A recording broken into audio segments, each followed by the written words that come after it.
Donc je vais introduire ce qui nous rassemble aujourd'hui. Lutter contre le changement climatique, c'est protéger nos écosystèmes et notre biodiversité pour que nous puissions continuer à vivre sur cette terre. Il nous faut notamment réduire drastiquement nos besoins en énergie et développer les énergies renouvelables. Mais celles-ci ne doivent pas affecter ce qu'elles sont censées protéger. C'est bien le cas des éoliennes. Le projet de parc éolien des Monts d'Éole, c'est 7 éoliennes de 165 mètres de haut. 4 de ce côté-ci, au nord, et 3 de l'autre côté. L'action de notre association a eu pour premier objectif de faire en sorte d'informer les habitants et les élus concernant ce projet éolien et d'agir dans le cadre de l'enquête publique. Il nous faut aussi faire un grand pas de plus, rechercher collectivement des solutions et des projets cohérents pensés par et pour les territoires. On le sait, mis à part les transports, les 2/3 du besoin énergétique français, tous secteurs confondus, sont relatifs aux besoins de chaleur. Pour le secteur de l'habitat, le besoin en chaleur, chauffage et eau chaude sanitaire, qu'on connaît tous, cela représente 80% de notre consommation.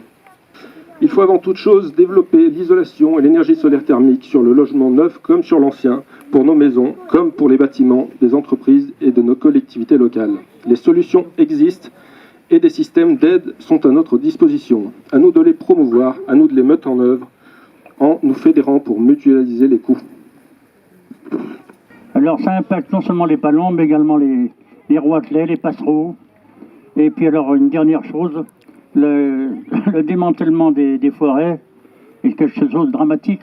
Notamment quand on voit le bois de Valorges, je fais un magnifique bois de Valorges.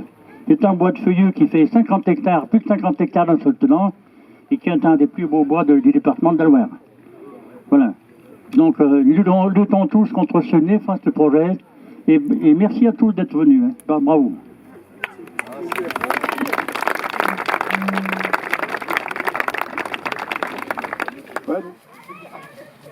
Informez les gens.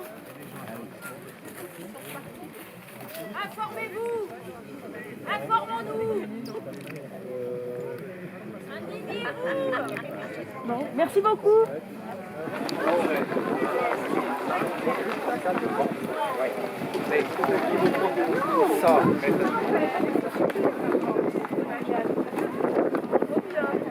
Ah ouais, non. Vous voulez dire, dans la manif, dans la marche aujourd'hui, je sais pas, il y a au moins 120 personnes L'année dernière, on est quoi là? Ouais, même au printemps là. Ah, il y a un truc écrit sur le bois alors.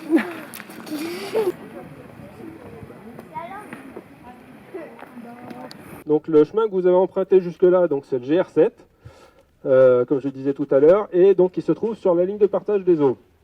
Le projet prévoit l'élargissement donc de 320 mètres de piste, donc comme ici le GR7, hein, qui fera donc 6 mètres de large. Il y a 320 mètres de prévu comme ça, et la création de 70 mètres de piste. Donc ces travaux vont potentiellement créer des impacts sur 2 zones humides, la tourbière de Valorges qui est juste derrière moi, et la zone humide des Molières qui est de ce côté-là. Donc en fait, on a deux grosses zones humides qui vont, comme je disais tout à l'heure, irriguer donc les cours d'eau de part et d'autre de la ligne de partage des eaux. Pour relier l'éolienne E4, donc, qui est là-bas, donc, ce chemin traverse intégralement la zone humide. Donc ils vont faire une tranchée de 1,20 m pour passer les câbles électriques, élargir le chemin en plein milieu de la zone humide. Oui, même s'il y venait, après ça passe.